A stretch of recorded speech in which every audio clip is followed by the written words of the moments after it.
Hey, JD here. Welcome to the Mead House. You know, over the past several years, we've brought you over 150 episodes of mead making education, information, and entertainment. More than 100 guests have stopped by the Mead House, professional mead makers, medal-winning home mead makers, competition organizers, experts on yeast and honey, and brewers just like you and me have all visited to share their knowledge. Hey, the Mead House is produced for home mead makers and brewers looking for a bit of inspiration and information from the many guests and discussions we have here at the house. You can help support the Mead House by joining the Mead House Keyholder Club on Patreon. Just go to patreon.com and search for the Mead House. There's also a link in the show notes. For as little as $2 a month, you can become a keyholder. We've teamed up with some great companies to provide thank you gifts for your support. So get on over to Patreon, join the Mead House Keyholder Club, and get your own set of keys to the Mead House. You can listen to the Mead House podcast with your favorite player, and be sure to rate us 5 stars on iTunes or your favorite listening venue. The Mead House, mead making entertainment you just don't want to miss.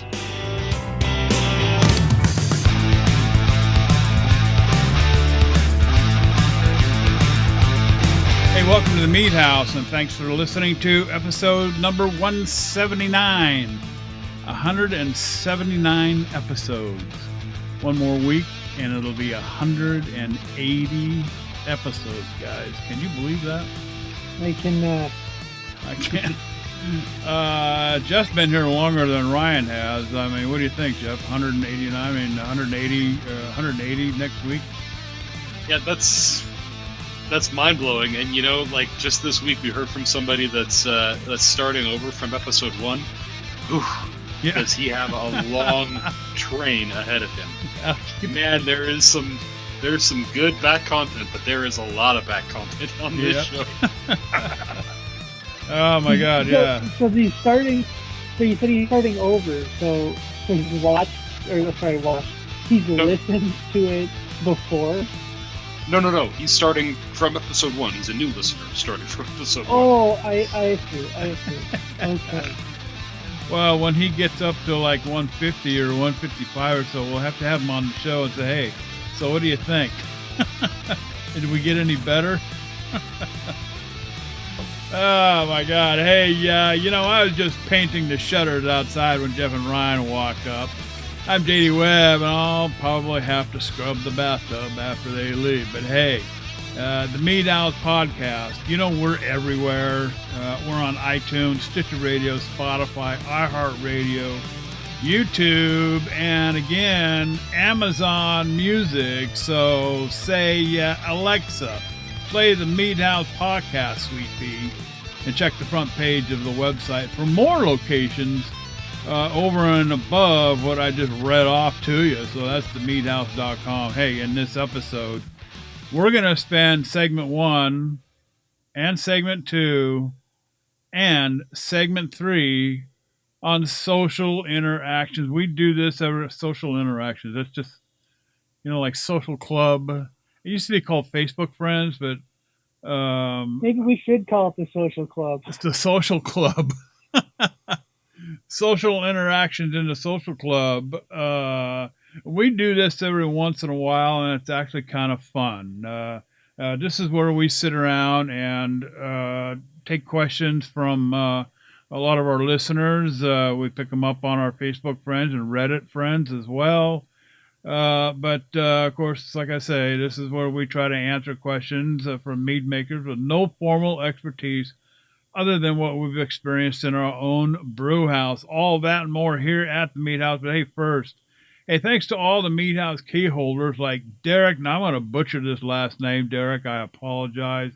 Get a hold of us if I really tear it up. Derek Asen, who helped keep the Mead House podcast for you two, can become a Mead House key holder like Derek and help support the show for as little as $2 a month. We've got some great thank you gifts to send out to you. Get on over to patreon.com, search the Mead House, or the easiest thing to do is just, hey, when the show notes pop up on this episode, just click the link in the show notes. It's right there. What are we drinking here tonight, guys?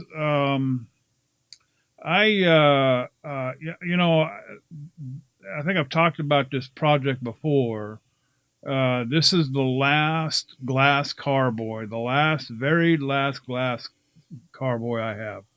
And it's full of a mead that I did some time ago. It's a traditional. I guess I'm going to call it a semi-sweet. It's charting in right at about 14%. I don't even remember what yeast I used. Probably something like 71B or something along that line. But anyway, this is just straight up wildflower, honey, water, and yeast, and been sitting there for I want to say close to a year.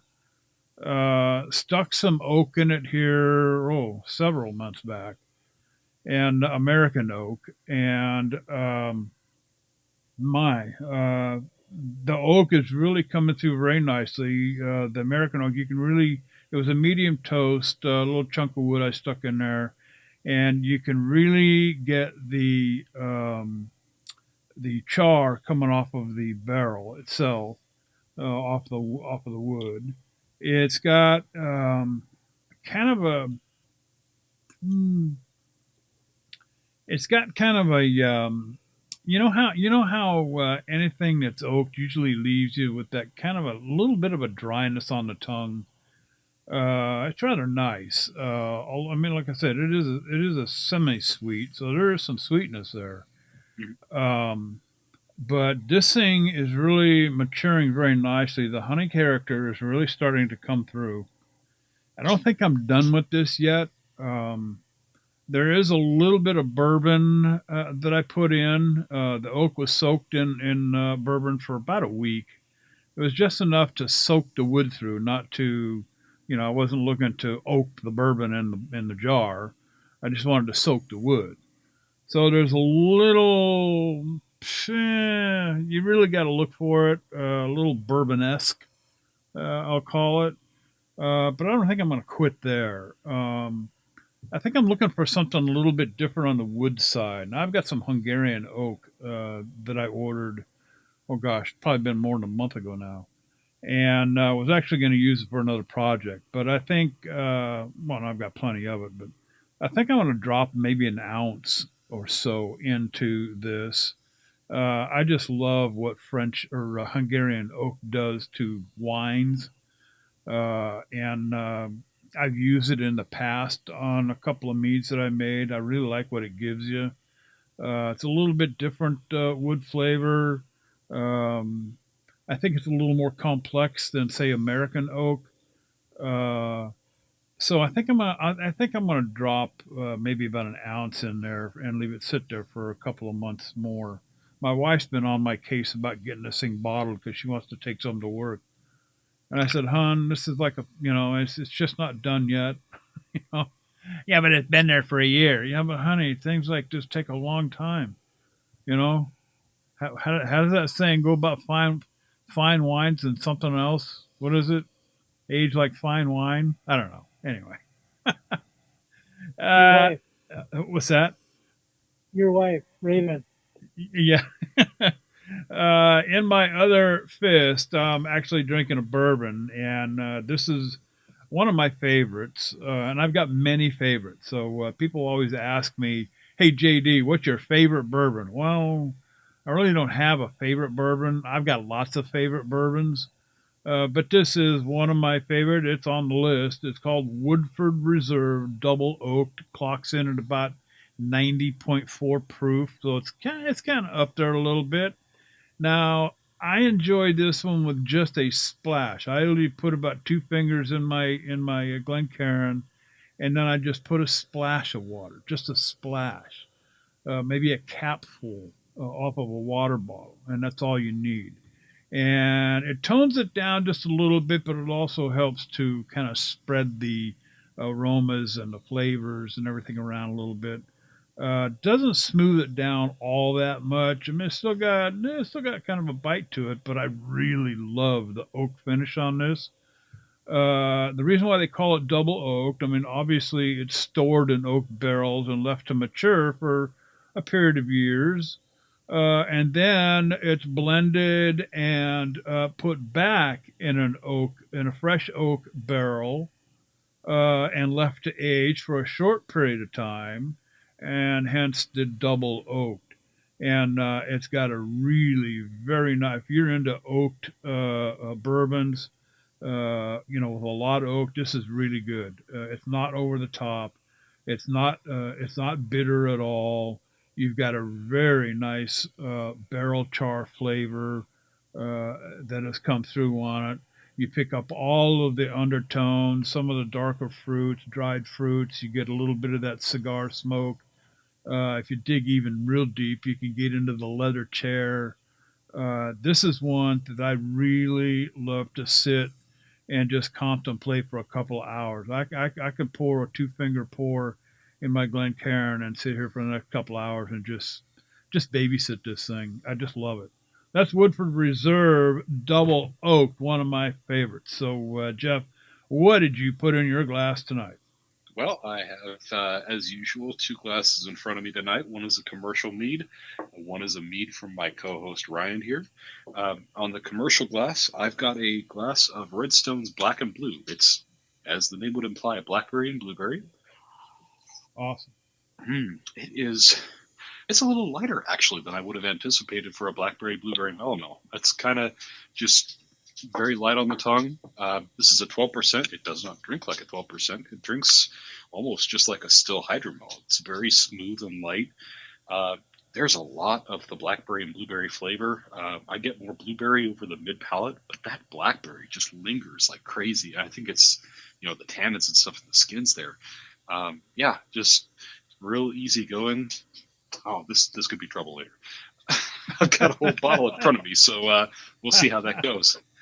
In the other glass, I've got a bottle of Ryan's Belgian double with honey. And just looking at this is a medium kind of cloudy brown, nice thick tan head on it.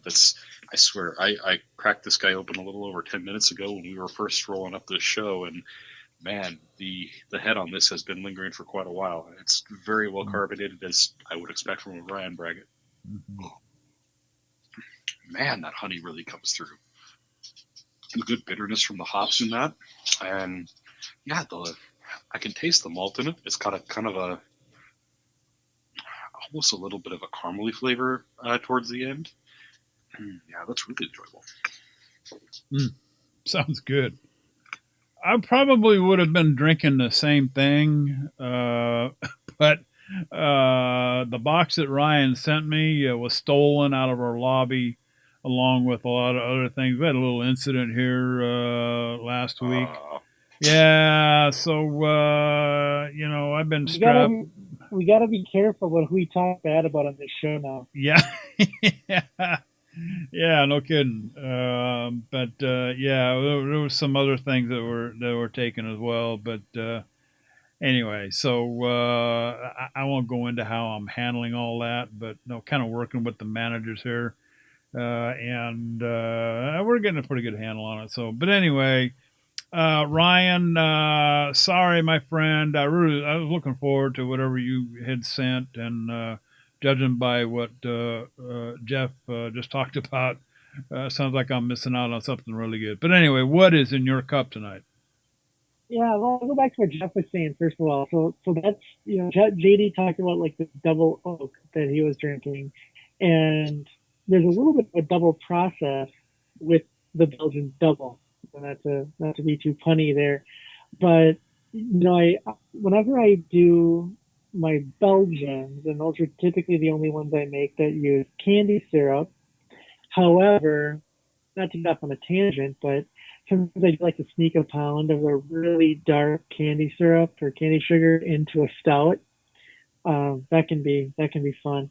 But other than that, my Belgians are typically the candy sugar and the candy syrup goes in, at high Kreuzen. Mm-hmm. So I fermented the malt on this one, and then the malt, it hit the high Kreuzen, and then I added the candy, I think I used syrup this time, so candy syrup on this one, and then after that, kind of re-Kreuzened or re-high Kreuzen, and when that settled down, then I added the honey.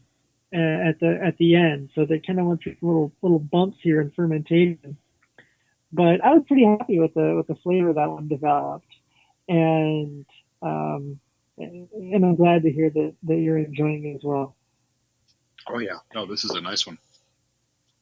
Thank you. So here in Mead House North in Minneapolis, you guys know it's a winter storm warning tonight. Looking at 4 to 7 inches of snow. So I needed something with a brewing quality.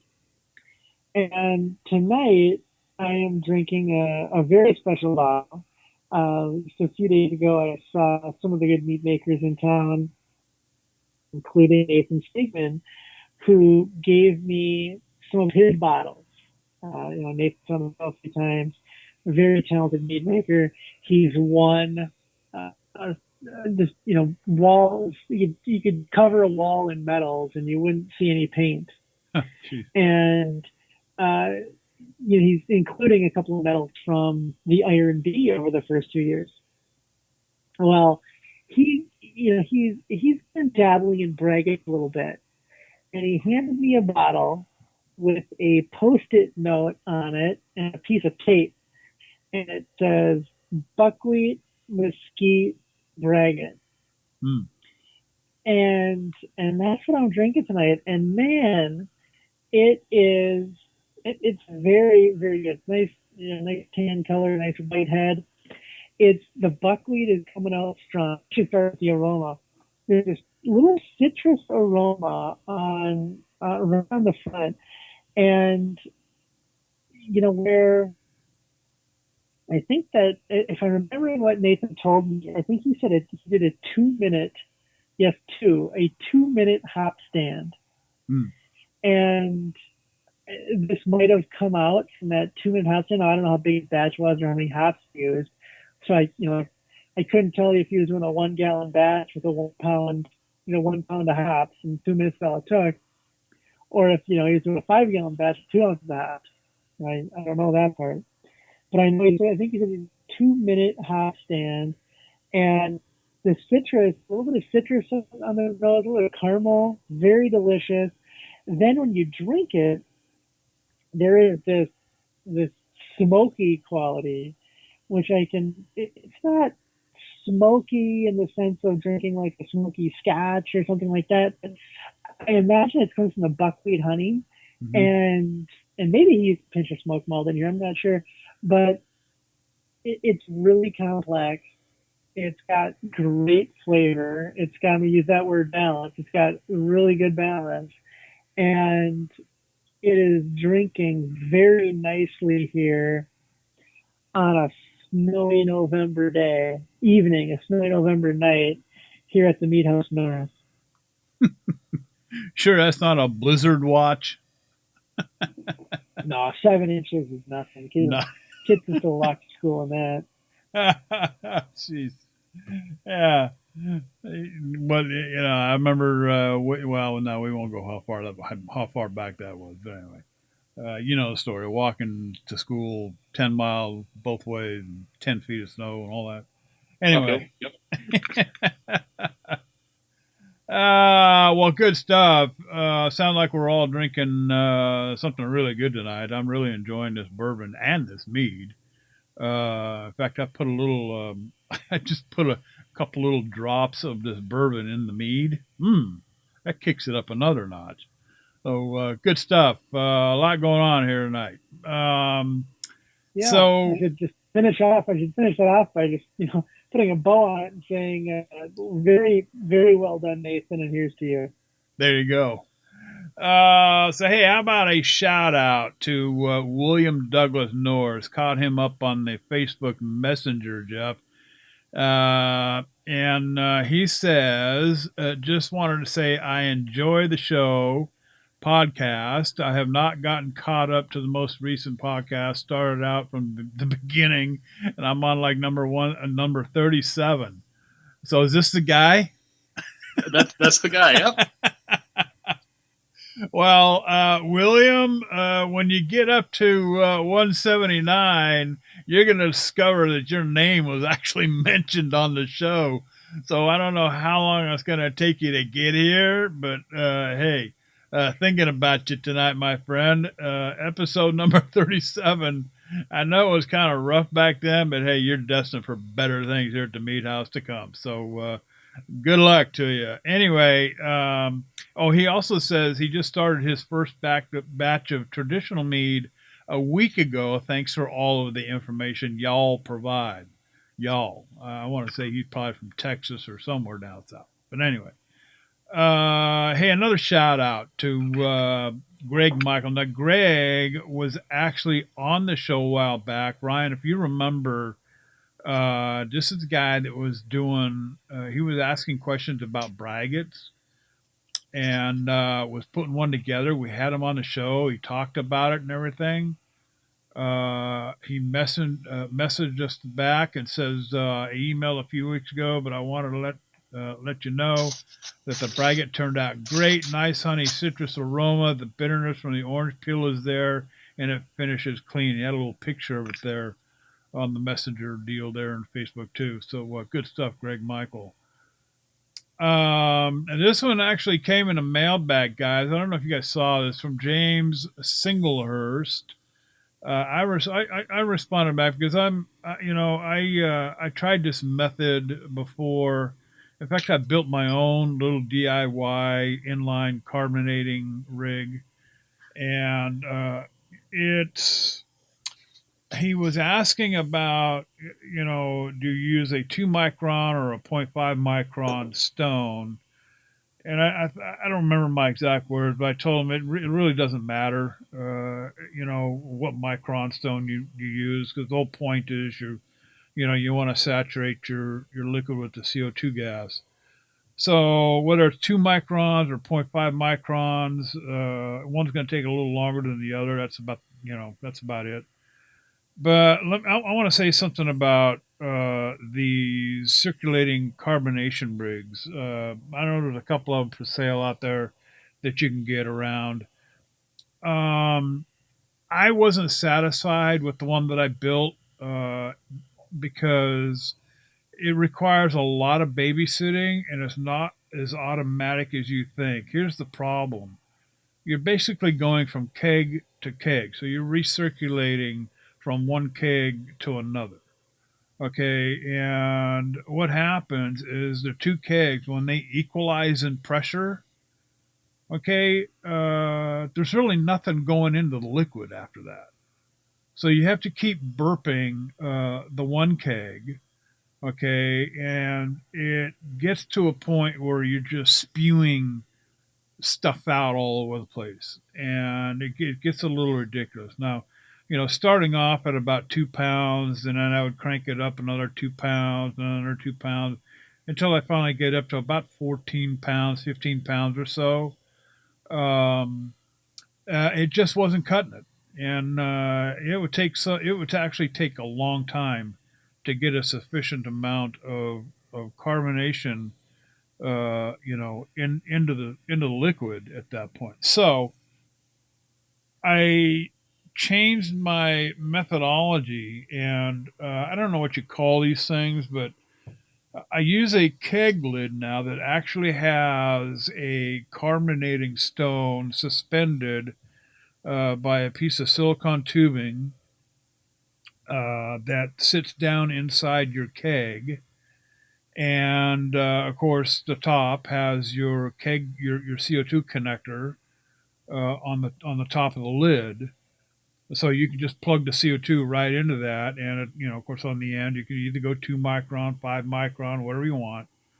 It's not that big a deal, and that's what I use. I just set it at 15 pounds and let it rip, and it takes a couple of weeks, and voila, my keg is magically carbonated at the pressure that I want, and it's kind of a no-brainer.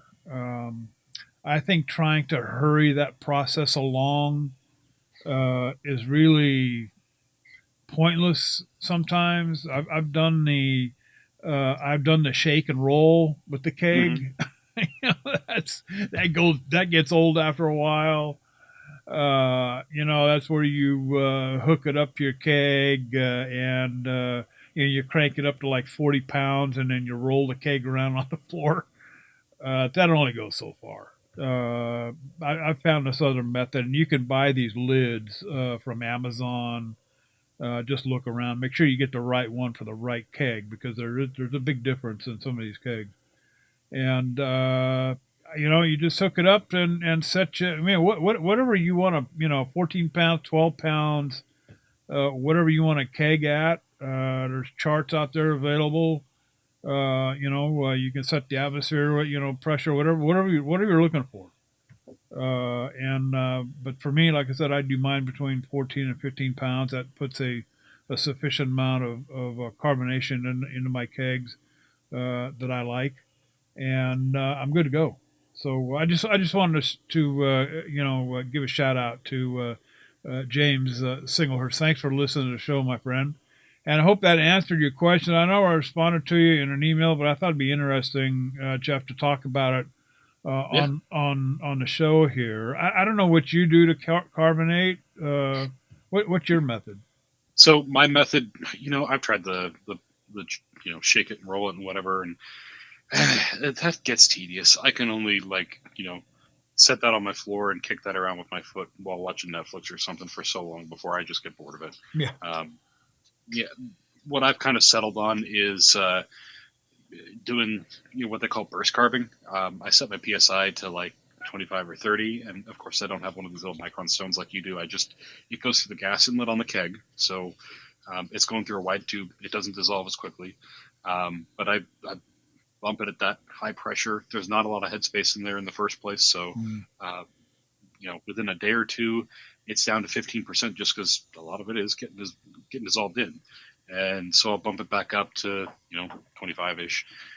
Let it sit for a few days, and by the end of the week, it's usually pretty good. Um, I freely admit that I never quite hit a perfect serving pressure. It's always a little too carbonated or a little too flat. Yeah. Dialing in there just right is, um, with my limited setup, I've not really bothered with trying to get it perfect because it feels like it never will be. Well, here again, I mean, I carb to what I like. I like a highly carb because I mean we're talking about light Hmm. stuff. Okay, we're not talking about heavy beers and things like stouts and porters, that kind of thing. So the Ryan Braggot that I make is just, I mean, it's pretty simple. I mean, it's like 6%. We're only talking a few pounds of honey, maybe a pound of malt of that, depends on Sure. what I'm doing, and it's a very light beverage, and so I like it ice cold, and I like it highly carb, and just I like my lagers the same way. A lot of my lagers are the ones that I drink are that way. So Oh Ryan, yeah. I know you like to bottle carb. You don't have a carbonation setup like you don't have a bottle, right? As far as I know, it's just Jeff and I, and then you do your bottle carving, right? Correct. Do you have Yep. any? Is there any control? I mean, how much control do you have over the amount of carbonation that you get, or do you got that dialed in, or was it trial and error, or how do you approach that? Yeah.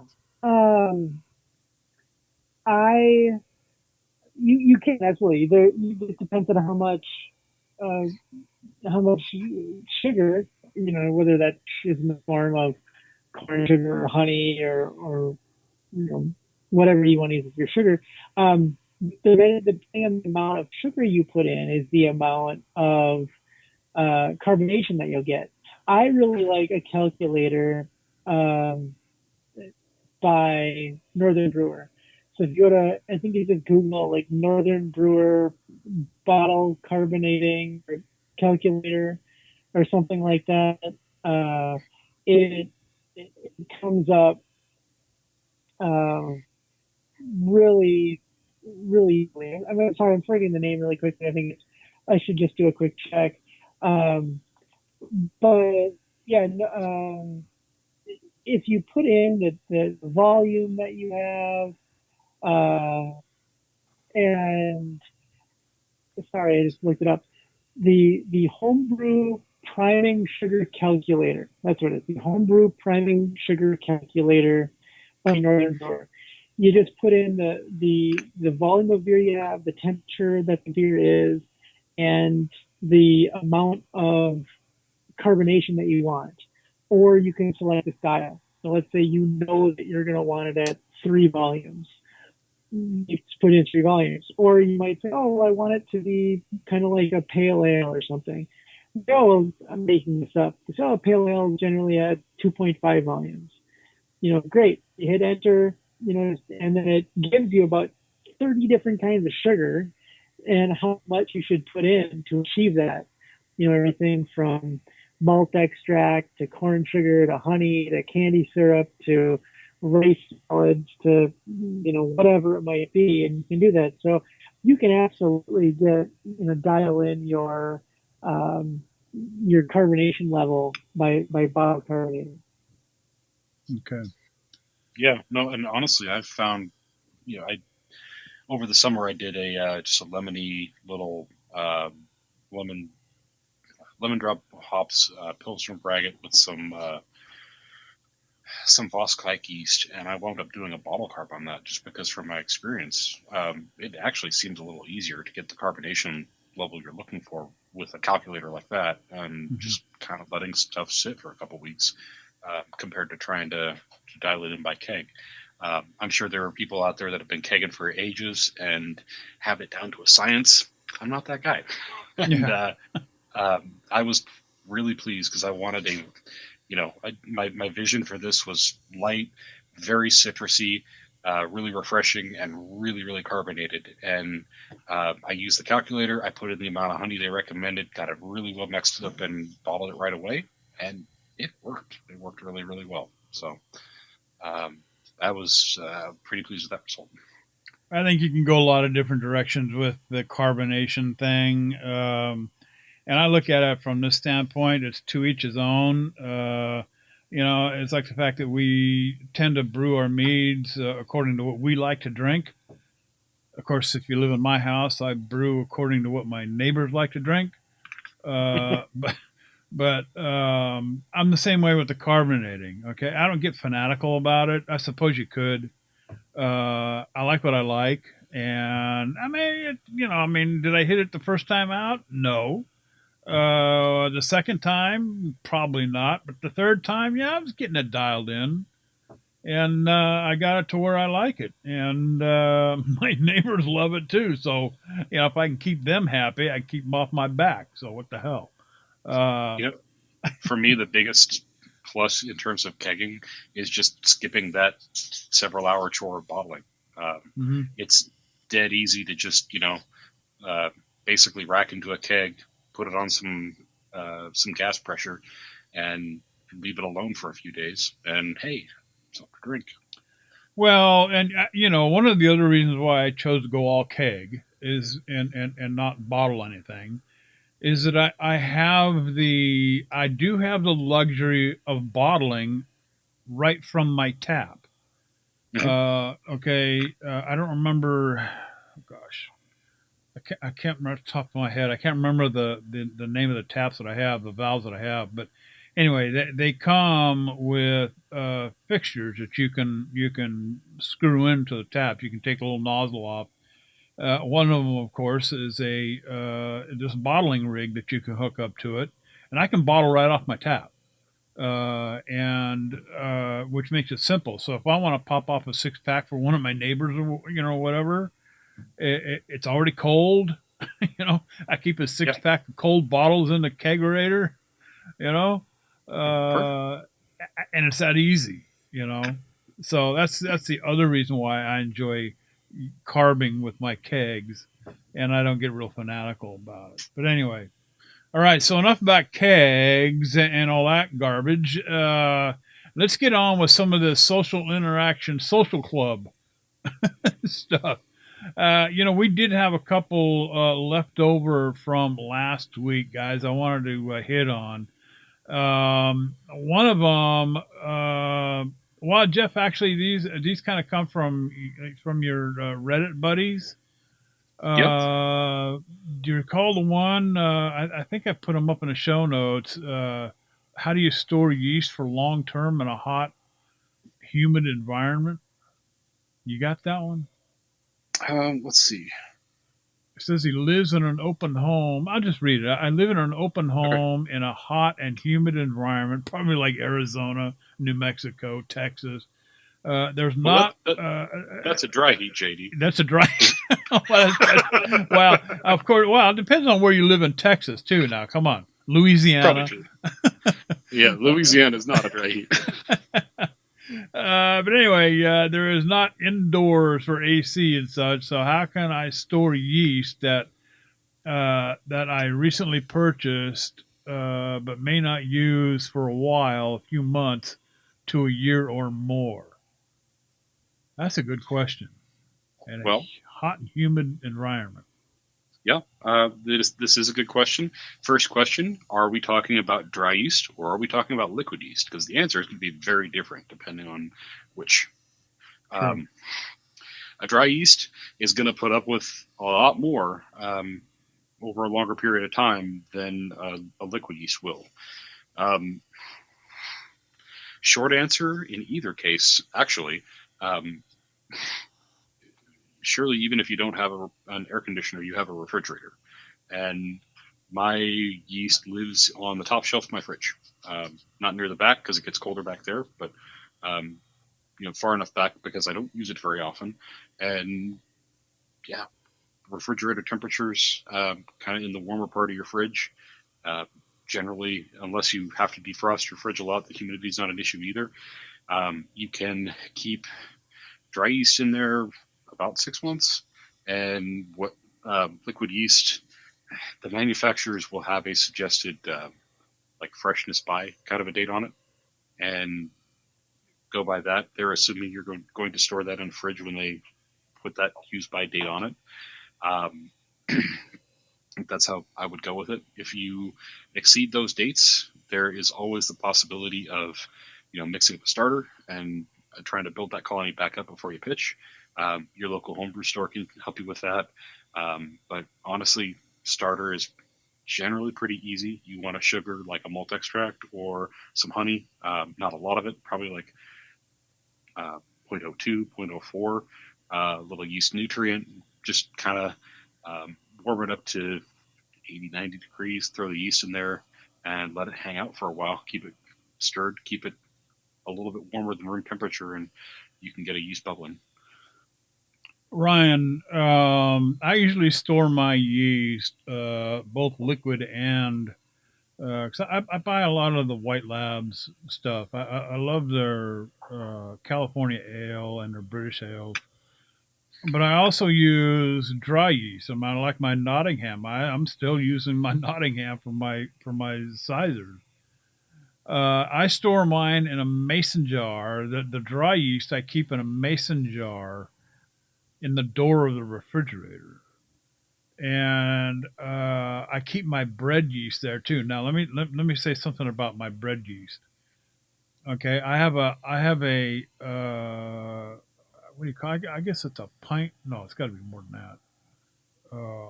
Not quite a quart. What was it? A 2 pint jar? What's this? What's that size mason jar, Jeff? What the hell is that? Well, there's half pints. There's pints. Maybe there's 2 pints. Maybe it's a pint. Maybe it's a pint. I think it's a pint mason jar. Not a quart. Yeah, I buy it. I buy it from Costco. These bricks of yeast. Okay, and well, it's not like I bought a lot of it because the one that's in my refrigerator, that sucker's got to be almost 10 years old. And guess what? It still works. So, and I don't use any more yeast. I don't use any more. I don't use any less.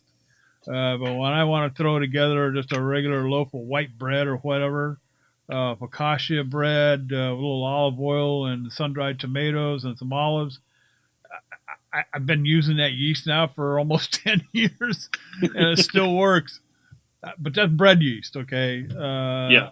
These are different animals. Yeah, I've had some I've had some Lalvin yeast and some other yeast in my refrigerator door in that mason jar for quite some time.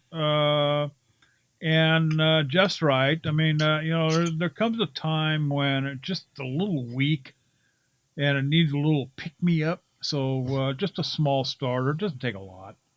Um, to build a nice colony, and I mean, you can even do it in a quart mason jar, or even a pint mason jar for that. You're just looking to build up that little colony. But Ryan, how do you store your yeast? Well, I just told you guys it's a winter storm warning in Minneapolis. You just throw it out on the front porch. I'm gonna have to get out the snowplow, tomorrow morning here. So yeah, I've never dealt in hot, humid environments with no ability to cool it down. I mean, when he said he lived in an open home, I mean, I'm picturing one of those cabanas in Tahiti. Grass hut, yeah. Yeah, like a grass hut, completely open air, on stilts. This is purely surmising for me, right? I got no basis or anything to tell you about it, except I guess I do with dry yeast. I mean, if you got a refrigerator, keep it in the refrigerator, and if you're in a spot where, like you said, you only get yeast once every few months or something, or a handful of months, go with the Kveik. You can freeze that and come back no problem. We've had some people on the show doing all kinds of experiments about that.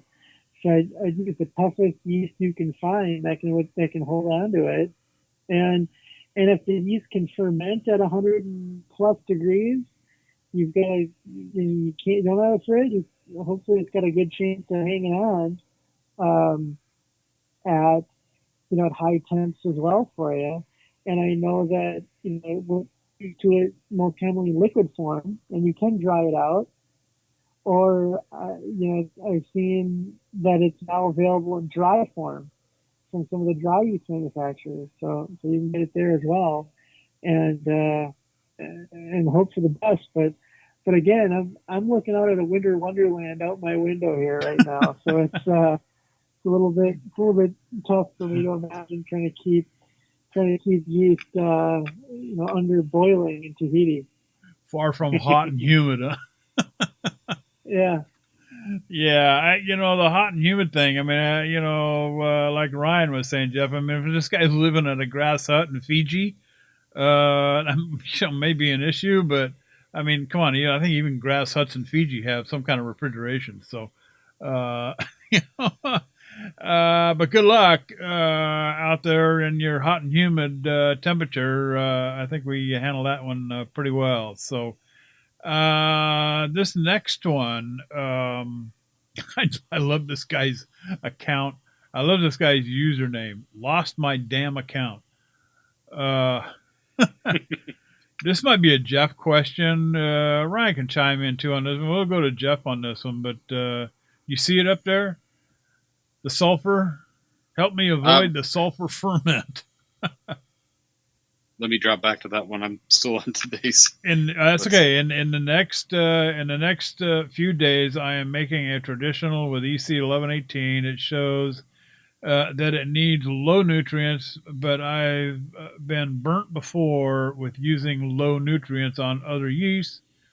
Since I've had issues in the past with sulfury ferments, so do I just do medium nutrients, or how does EC 1118 handle nutrients? I guess his question is a little more specific than just dealing with the sulfur smells and that kind of thing. Right. So let's do this first. The sulfur smells that he's talking about it's sulfur dioxide production, and that's characteristic of yeast that doesn't have enough nitrogen. Essentially, when yeast don't have enough nitrogen, what they're kind of forced to do is cannibalize the dead yeast hanging out at the bottom of your carboy. And you end up with some nasty off flavors from that. Chief among them is that sulfury rotten egg smell you'll get from just taking a whiff of that mead. So the way to avoid that is to make sure that you've got sufficient nutrient, particularly the available nitrogen, in there while you're fermenting. Now, like he mentioned, EC 1118 is classed as one of those that is low nutrient requirements. The guys that determine that, we're talking, Lalvin, Scott's Labs. These guys, their job is determining the fermentation kinetics of all these different yeasts. So I will reasonably say that when they say something is low nutrient, they know what the hell they're talking about. That said, this is under specific, conditions. So EC 1118 under ideal conditions is low nutrient requirement. If you don't have good cooling and you're running things at close to 80 degrees, it's not low nutrient anymore. You're probably getting up there. The same way that we talk about using massive amount of nutrients for running pike at like 95, 100 degrees. The same thing happens at higher temperatures for all yeast, really. So, keep your temperatures in check. I would be willing to bet that if Lalvin or if Scott's Labs or whoever is making that determination says it's a low nutrient requirement mead, you probably just need the low nutrient dosage that's been determined, whether you're using TOSNA, TIOSNA, or whichever nutrient regimen you're using. There you go. Ryan, anything to add? No, Jeff's got it. I think I support everything he's said on that one, and I think we can move on. Good deal. I promised Darren Godfrey last week that we would definitely get to his, and Mead Del Borgo as well. We'll get to him next. But Darren writes, can anybody tell me the best way to get the juice out of crab apples? Without a juicer, please. I've got two types. He recently picked Johnny Downey and Jelly King crab apples. I'm wanting to make a crab apple mead. I think I've read something about crab apple. I don't know. We'll get to that in a minute. But any info would be great. Are there some? Oh, there are some slows in there too. He's talking about different varieties of crab apples. Now, I'm going to, Jeff or Ryan, either one, but I thought I read somewhere where crab apples don't make all that good a mead, or am I out in left field somewhere? Or crab apples are not, here's the thing. I had a crab apple tree on the ranch in Colorado years ago. And although we loved making crab apple jam with it and that kind of thing, you just didn't pick a crab apple off the tree and stick it in your mouth and chew on it like a regular apple. That just doesn't work. I'll be the first to tell you, don't do that. Okay, I'd rather chew on an entire lemon than bite into a crab apple. Just don't do that. So I don't know, either one of you. Crab apples. What do you think about a crab apple mead? How do you get there? Well, I'll start. I was considering making a crab apple mead earlier this fall, and still might, because crab apples are still on the trees, here, and they actually sweeten up a little bit after the cold weather. Kind of like making an ice wine. Mm-hmm. You wait till the grape berries are on the vines even into the cold weather. But it doesn't stand to reason to me that a crab apple would not make a good mead. You think about cider apples. Cider apples ciders are made with crab apples. Now, yeah. Good hard ciders are often with a crab apple blend. The difference might be, the nuance might be 100% crab apple versus a blend of crab apple, and that I couldn't tell you. I don't know if making 100% crab apple mead would kind of be like making a 100% specialty grain beer, which if anyone's tried that, can be off-putting. So I guess I don't know that, but you actually can use crab apples. The question is, you kind of like your specialty grains and your braggots. how many of them do you want to use? And Yeah. what's the right amount to get that balance? And that I don't know. I don't have quite enough experience in that. But I say if you look at some good cider blends, you'll often see a lot of crab apples, in those. Yeah, I don't remember where it might have been somebody's comment about making a crab apple meat or something. It's been some time ago, uh, but it's always stuck in the back of my mind that that crab apple. There was just an issue with making crab apple meat. I don't know, Jeff. Any experience with it, or have you? Uh, You know, yeah, I've seen some recipes as far as trying to make a good cider blend, and what I recall as far as crab apples is, people kind of like the hot tip was to put 10% crab apple into, a mix of table apples and baking apples like Granny Smith's, so that you get, some of the bitter and some of the yeah. sharp. And um, obviously, crab apples have a ton of acid or tannin, or I believe it's Hmm. acid. They're really heavy on the malic, if I'm not mistaken, and so you use that to boost up that sharp and kind of tart finish to your cider. Um, you know, it could work, maybe.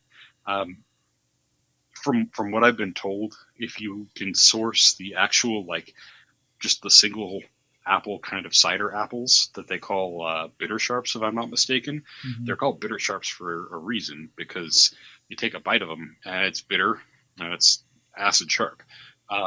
They're not pleasant to eat, but you put it through the cider making process and you get something good. So Yeah. it might be worth a try.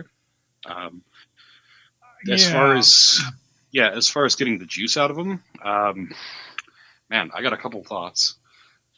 The crab apples that I'm aware of, that I see around here, they're tiny little things, like smaller than a ping pong ball, from what I recall. Yeah. Um, you might honestly, as potent as they are, it might be a good idea to start with just some store bought apple juice, and have or quarter a ton of those guys, stick them in there, maybe in a nylon bag or something, and let the yeast and the fermentation process do its thing on those, and just pull whatever fiber and crud you can get out of there at the end.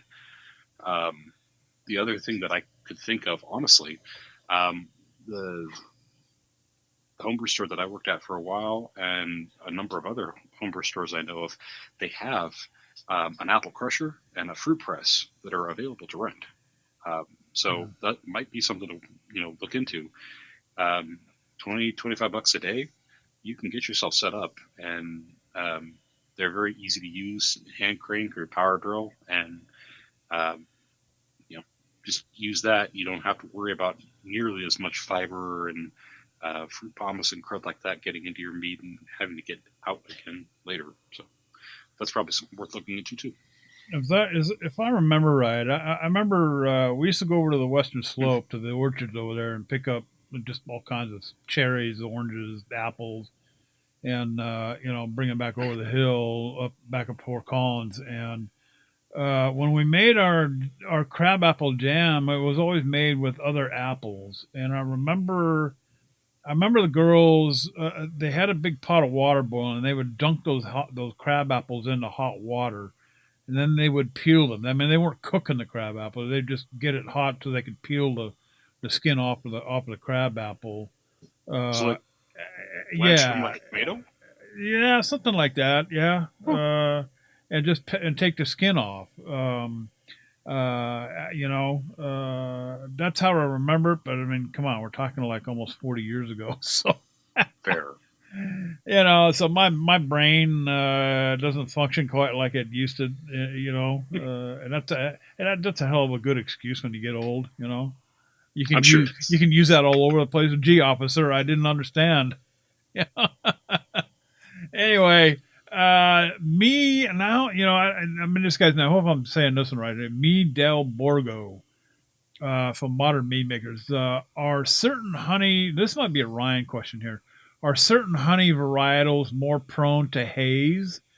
Every single mead I've made and back sweetened with carrot blossom honey. This is going to be right up Ryan's alley because I know he's used carrot. I believe you've used carrot blossom honey before. With four so far have been really stubborn and have never been able to clear to any capacity. One carrot blossom trad he's had since July. Looks as cloudy as the day he put it away to age. No change whatsoever, and nothing seems to be dropping to the bottom. Sparkleoid, later bentonite. Go back a few. Go back a few episodes. I don't remember what episodes. I'll try to look it up before I do the show notes for this episode. Well, we did a whole really good episode on bentonite and when to use bentonite. So check that one out. But and he's tried cold crashing Ryan secondary. That didn't help either. Haven't had this difficulty with other honey varietals. Yet should I just accept the carrot blossom honey is just going to make hazy mead? Is there something else that he can try, or does he need to give it many more months before he sees even the slightest change? So, issue with the carrot blossom honey, Ryan. I've used carrot blossom honey twice, and I don't recall that that's a hazy producing honey the way that like a wheat malt typically produces a hazy, braggot. Um, it sounds to me like a few things, could be at play. There might be something in that honey that just has particles in suspension, maybe a little longer or a little finer or something like that. But if it might just be a racking issue, a clarifying issue, something like that. But I can't say I've ever experienced that honey, or really any honey, to just have to accept it as a cloudy mead producing honey. I'd say just check your process, check your procedure. We let it use, like I said, bentonite or another fining agent, and make sure that you're racking properly and letting time help you when you clear and things like that. And I know you can make clear carrot honey meads because I've seen commercial ones. I've seen brilliantly clear commercial carrot blossoms. No, maybe those are filtered. I don't know, but it doesn't stand to reason that you just have to think, well, it's carrot. It's going to be cloudy. Mm-hmm. Jeff, what do you think? Much to my chagrin, I have yet to meet a mead that wouldn't clear eventually. And when I say much to my chagrin, usually it's because I've let it sit for a few months in carboy, like, clear, you bastard. Come on. F it, I'm going to bottle it. And then a couple months later, I pull a bottle, and it's got a nice little a line of lees at the bottom, and it's otherwise pretty damn clear. So what exactly held it up in each of those circumstances? I don't know. But I have yet to meet a mead that didn't clear eventually. Patience can be your friend here. And, he says he's tried cold crashing and he's tried, sulfites or he's tried a bunch of different things. Yeah, I'm not sure what exactly could be going on there. And I am inclined to say, be patient. Make sure that you are actually past fermentation and that the yeast is actually going into suspension, because even a little bit of active fermentation towards the tail end of secondary, if you try to throw fining agents or anything that will generally help to clear, the active yeast is going to foil that every damn time, and you might as well just be throwing money down the drain trying to put fining agents into that, because it's going to achieve nothing if there is active yeast just still getting back up into suspension. Yeah, I would. I don't know anything about the carrot blossom honey, but I would venture to say it's probably like any other honey. Sometimes it's a racking issue. I mean, the more often you rack, usually the clearer your mead becomes. Well, Um, and they said they did 4 batches with carrot blossom honey. I wonder if it's carrot blossom honey from like the same apiary, the same True. like batch. It Yeah. could just be something a little weird with that batch of honey. It might be, I don't know, Yeah. some kind of pollen that was suspended in the honey, or who knows. Well, that was the other thing I was going to mention too. I remember a long time ago reading where, a lot of people used to put, bee pollen and all kinds of stuff and use that. I mean, I don't know if they treated it like quote unquote raisin nutrients. Um, but the aftermath was that a lot of these meads that these guys were, putting this bee pollen back in actually came out hazy. So I know in the beer Yeah, world, it's usually proteins, right, left over in suspension. right. Short chain proteins or things like that that kind of hang Yeah, out. yeah, Um, yeah. it So it very well could be a lot of pollen or propolis or the other byproducts of the honeybees yeah, life cycle and activities kind of hanging out there too. Um, Again, if you're the train of thought I was going for here is if you've made 4 batches, but they've all been with the exact same like flow of honey, so to speak, from the same apiary, you should expect the same result every time. If you've got different hmm carrot blossoms from different apiaries and you're having the same problem, then maybe it's a problem with carrot blossom in general.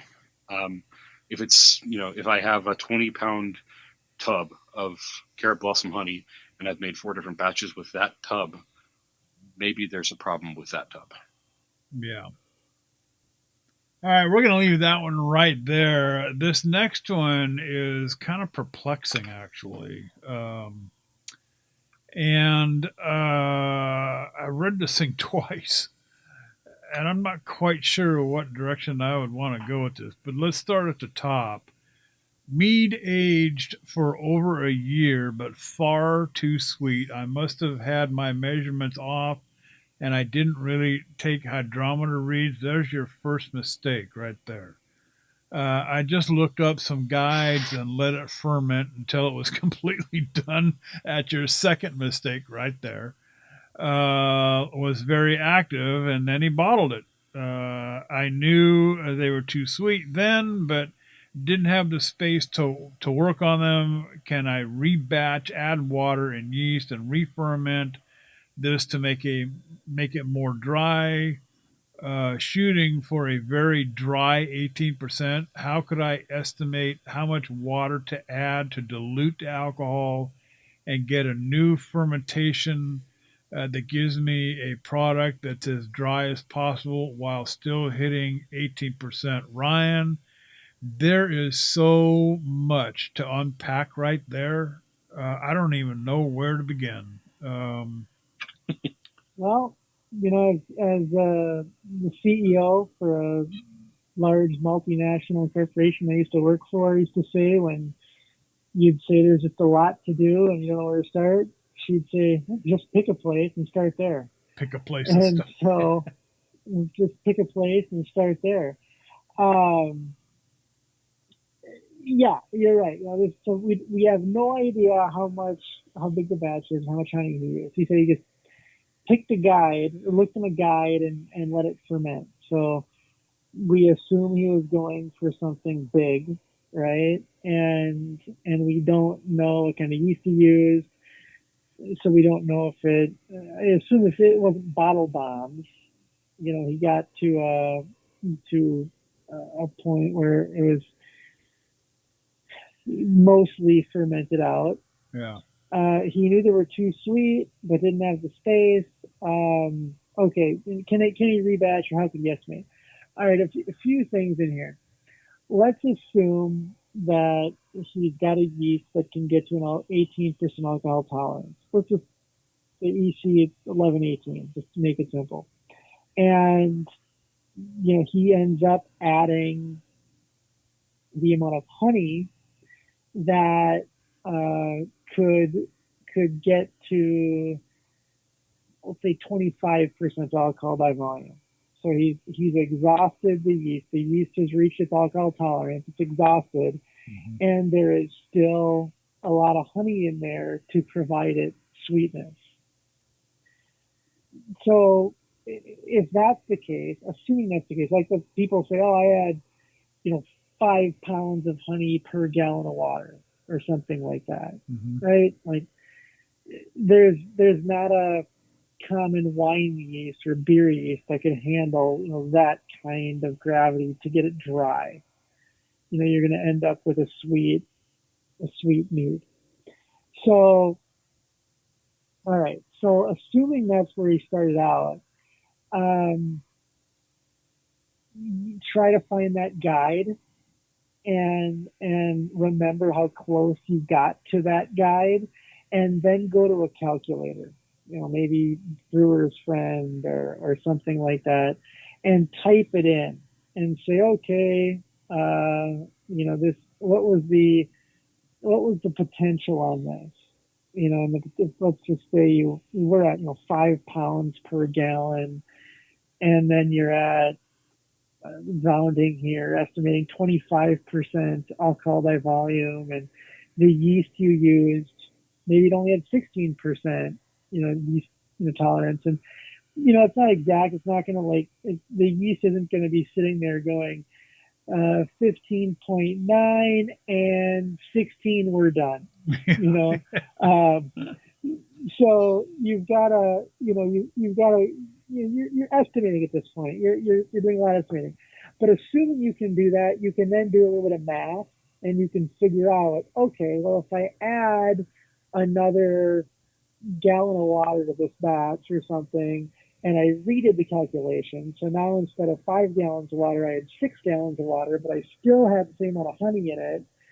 What does that give me for gravity, and what does that give me for potential alcohol volume or alcohol content? And you can try to work it out that way. You can do that, right? No problem.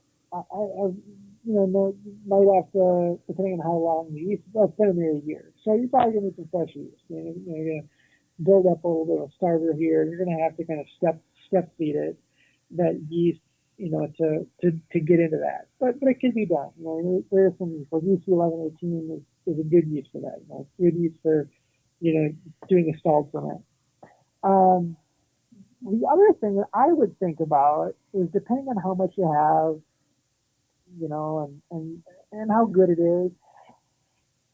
I've used those bottles before in mead making. I've had 5 gallons, maybe not 5, maybe over the course of my career, 5 gallons of bottles of mead that I've added to batches. Either I've racked it, and I lost a lot of volume in going into secondary, and I just used something I was familiar with and lost too much volume, and instead of putting in those marbles, or something like that, or risking too much headspace, you can add some of that. You can say, let me put in a 750 of this, 750 of the sweet mead, or something like that, into that, and bring that, eliminate your headspace that way. I've done some things that were ready to bottle. I was getting, kind of done with tertiary, and I thought, maybe a titch of sweetness on this more would be good, or something like that. And I said, I've got a really good sweet mead. I'm going to just add that. See what that tastes like in the bottling bucket, and added some there. I've also used them to blend in the glass. So you're drinking, you open up a bottle of something, maybe it's too dry, you open up your bottle of something sweet, you mix it in for your cocktail. I've also taken sweet meads and just made mead tails with them. You take good decent sweet mead, and maybe you take some seltzer water and maybe a splash of juice or something, pomegranate juice or something, and you end up with a pretty nice little cocktail. Maybe a shot of gin in there as well.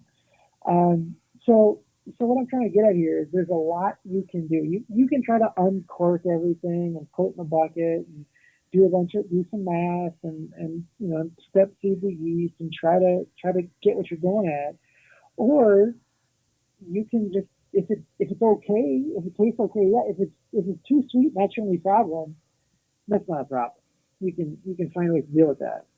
If it's you know too acidic or too astringent or sulfury or cardboard, whatever, like there's fermentation problems. That's a different horse with a different color, as they say in Colorado.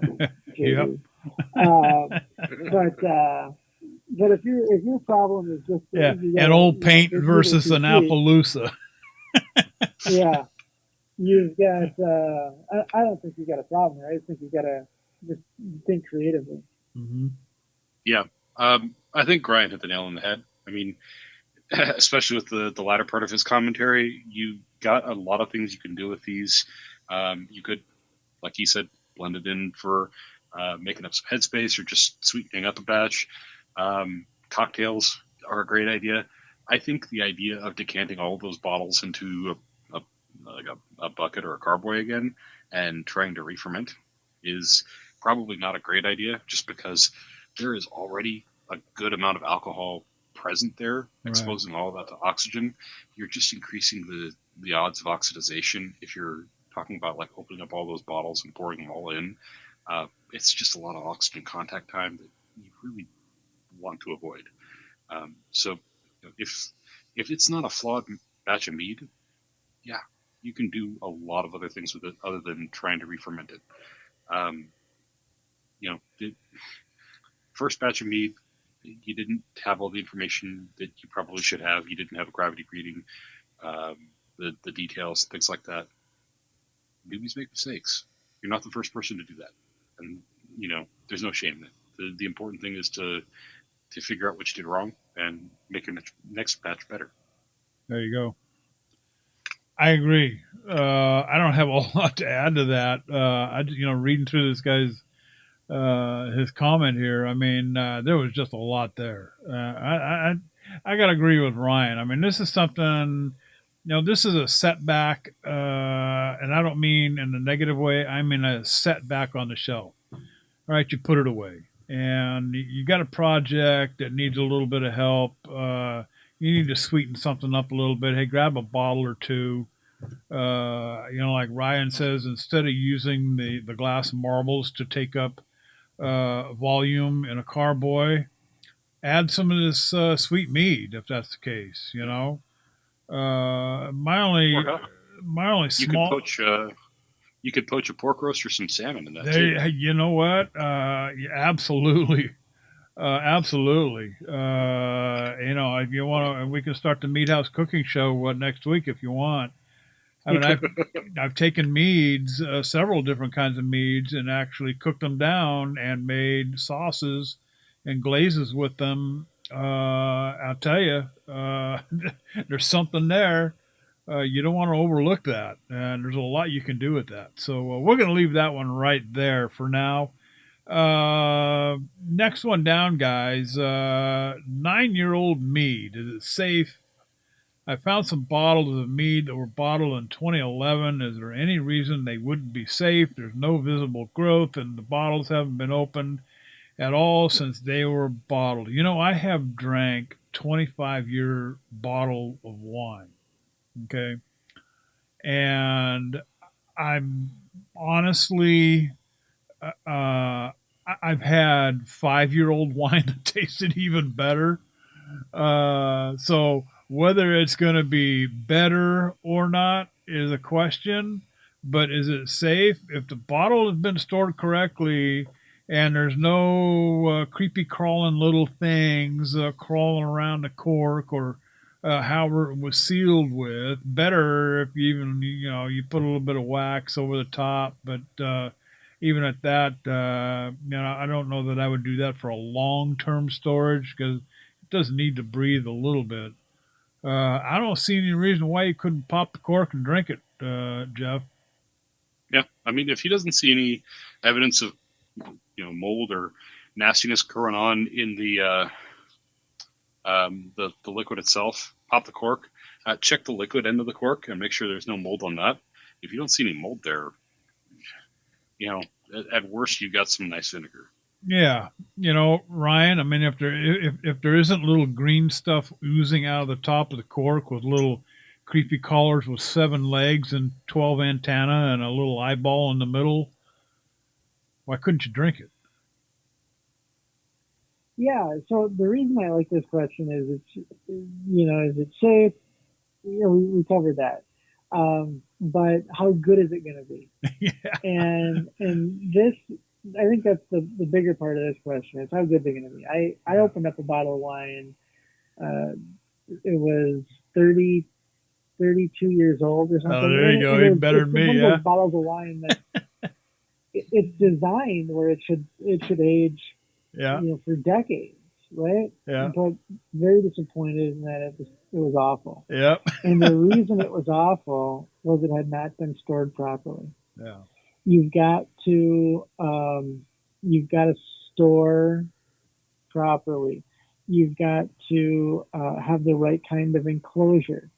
If you're using those composite or corks, those right on the bag, so they're rated for 2 years. Yeah, they're short They term. start Yeah, disintegrating. After a couple of years. You want to use if you're going to use corks that are designed for long term, whether they're natural or synthetic. Use the high quality ones that'll say, hey, these are rated for 10 years or longer. Crown caps. Crown caps will be good for at least 10 years. I've had ones that are 20 years old in crown caps. I've had bottles in crown caps for 20 years that were fine. But crown caps are good for at least 10 years. Now that's the enclosure. Now, how do you store it? You've got to also keep it at cellar temp. So you want to keep it like the 50 degrees range, as much as you can. Keep it out of light as much as you can. And and if you're using a natural cork, you've got to keep that cork wet. Synthetic cork doesn't matter. yeah. But if you're using a natural cork, you got to keep it wet. So these are things that you got to think about if you want something wrong. A lot of yeah, I haven't seen any lately, but I used to see them all the time. Somebody will say, oh, I just had a child, or my wife's pregnant, or something like that, and I want to make a batch of mead that we can open on my child's 21st 21st birthday. birthday or 18th birthday, Right, depending right, on what part of the world they're in. Yeah, And you can do that. You can do that no problem. But making the mead is only half the battle.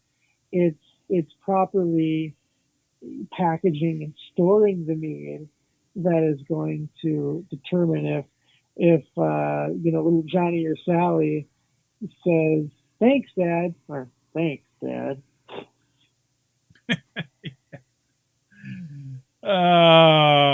Okay, so this next one is rather interesting.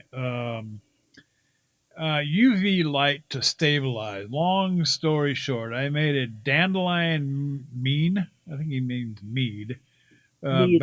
Yeah, mead. Back in June, and it's still seemingly giving off CO2 after degassing. So I'm assuming it's active, although greatly slowed. I've decided I think I might want to make a sparkling mead from this, but I'm not super keen on the idea of using my stovetop to pasteurize it. Well, that's dangerous stuff right there. Within the bottle. You go to one. There's a couple of forums out there that I can point you to. That there's a lot of horror stories about pasteurizing in a bottle. I'll leave it right there. I was thinking about using UV light to stabilize my mead and others in the future. Has anybody else found this to be effective? My plan is to grab a 5 gallon bucket from Harbor Freight and line the inside with reflective film and UV light strips to place the bottles into and let sit for a day or two. I use my large aquarium. The 21-gallon aquarium has 2 filters on it, 2 canister filters. One of them has a UV light in it, and it kills a crap load of bacteria.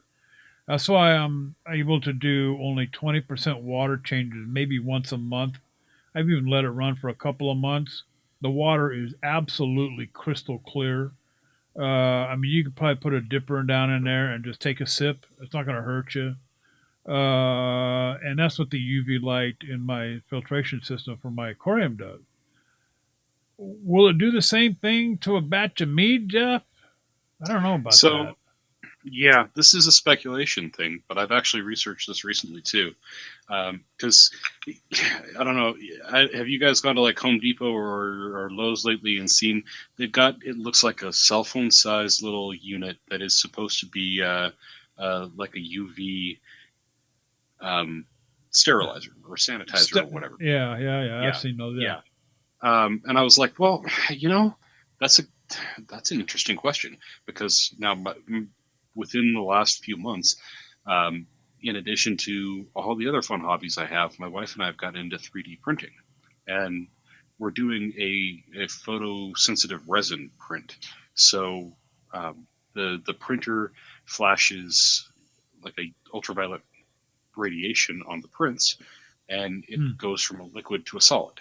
And you can do this in like little fractions of a millimeter, so you get really fine detail prints. Oh wow. But then to cure them, we have just a little, probably 2 inch by 3 inch UV light thing that will set them in and let them hang out for about 15 minutes, so that that fresh print is really cured and hard. And I got to thinking, well, I mean, could I use that to sanitize stuff? I mean, Yeah. you know, we're still living in a pandemic. Would just shining this on my groceries after I get home from the store Yeah. be of any use? Would that be valid? Would that do anything? So I did a little research. It turns out the little handheld guys you see at the store probably worth nothing at all. Yeah. The 2 inch by 3 inch thing that I've got for curing resins is UVB, and apparently it's UVC that does most of the most effective job at killing stuff. Right. Right. That's what I have in my aquarium filter. Yeah. Exactly. Yeah. And for anybody to be really doing much of anything worthwhile with that UV resin or UV light, apparently it takes quite a bit of power. So, you know, could you line a box with UVC emitting LED lights and get enough to do a fairly good sterilization? Maybe. I don't know that anybody's actually tried that with yeast versus bacteria or you know, viral loads. I mean, remember, we're talking about three very different organisms, even though they're all microflora we can't see. Right. Viruses are tiny. They're not even really a living cell. They're kind of a bundle of DNA or RNA in a little fat envelope that basically just invades and replicates. Bacteria are a very small cell, what they call a prokaryote. Yeast are, as far as microflora goes, they're the closest to us in that they're actually a eukaryotic cell. I could spend 20 minutes talking about the difference between a prokaryote and a eukaryote, but basically, they're different organisms, very different. And I don't think that anybody has done a lot of research on the idea of sterilizing using UVC or UV light in general to do that. I So Jeff, I have tried pasteurization, and man, I'm sticking with the sterilizing compounds right now. Yeah. Go ahead, Ryan. so let's say if somebody wanted to try this, right? Let's say they did want to try it. Do you have any concerns of them ending up with a case of Heineken? And you know what I mean. If you've ever had a beer in a green bottle that's been in the grocery store lights too long. Right. Yeah, it gets skunky and funky and kind of nasty. Um, Man, I'd be more worried about bottle bombs at that point, just from, you know, not killing the yeast and having something not stable chewing on residual sugar. Um, is it worth a try? Probably, but I honestly, from the safety of having bottle bombs around, I wouldn't want to recommend it. Yeah, and he's talking about. I mean, his initial question: UV light to stabilize. So I'm not sure UV light is. I mean, you're talking about killing yeast. You're not talking Right. about killing bacteria or killing. You know what I mean? Hmm. You're talking about killing yeast. I don't know that this would actually work. Um, I You mean, know, I'm not a scientist. I have no clue. I have no clue whatsoever. All I know is what I know about the bacteria that it kills in my fish tank. yeah, I mean, would I make mead out of the water in my fish tank? Probably not. But could you drink it? Well, yeah, you could. You know, so for So, for all I know, there may be a ton of peer-reviewed research about how this is a viable process, and we're just waiting on, the prices to come down for this to be a commercially viable thing. If so, info at the Meat House. Send that this way because I will read that and I will be better absolutely. informed for it and share that in layman's terms with our audience. But honestly, I haven't seen that research, so I'm loath to suggest people try this. Be careful if you're going to try it. Please tell us if it works. If you try it and it does work, or send us a cautionary tale if it doesn't. I guess, but I wouldn't recommend it honestly. Yeah, yeah, stick with the tried and true proven methods. I mean, I get the whole science thing and the need to want to experiment. I dig that. But we're talking Yeah, about a consumable beverage by people that may drink it other than you. I mean, if you want to do something in your own home and do that, that's fine. But if you're going to share it with other people, be very careful about your right. cleanliness, your sanitation, your everything. I mean, Well, and let's be honest. I mean, there are flaws available to either of the other methods we're talking about here, whether it's using like um, the metabisulfite and sorbate or right? pasteurization. They both have their drawbacks, but also just be careful for yourself. Bottle bombs are no joke. Yep. I the one time I had to deal with those, one of the bottles in question was a standard beer bottle. It was sitting next to like a couple onions waiting for Sunday dinner, and I swear there were shards of glass embedded in the onion next to it. Yep. Um, Like do yeah, they're like not little mess with hand that. grenades. Oh yeah, yeah. That's shrapnel waiting to happen, man. You don't want to be anywhere near that when that goes off. Oh, big So time. Yeah, and yeah, please be careful. I've read horror story after horror story in some of these brewing forums about guys who, they try to pasteurize their beers in these hot water baths and whatnot, and as soon as they go through the cool down, take the lid off, they're looking at the bottom of the bath. The pot is nothing but broken beer glass all over the bottom, and this Yeah, strange copper color liquid, that used to be water. So yeah, be very very careful when you're pasteurizing anything right. under pressure. I don't know. I just you So know I have successfully pasteurized. I don't know that I recommend it. Um, as far as I know, it did work. It did, stabilize my beer because I had a mead with residual sugar. Even then, though, we're talking about raising it to a pretty high temperature, which Mhm. potentially drives off valuable aromatics, and it kind of gives a jammy flavor to the hibiscus that I put it in. Yeah. Um, it tastes a little cooked.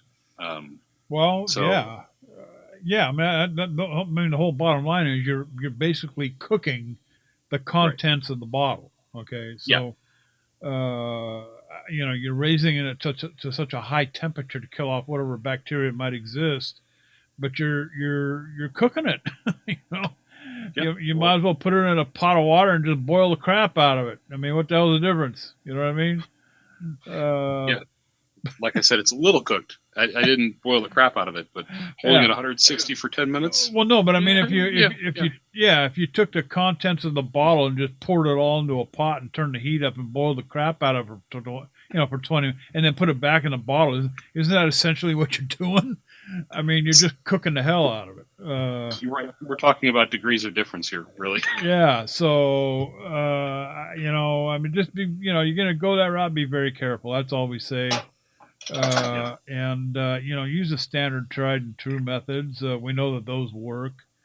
Sorbate and metabisulfite, they're the preferred way to do it because they're the preferred way to do it.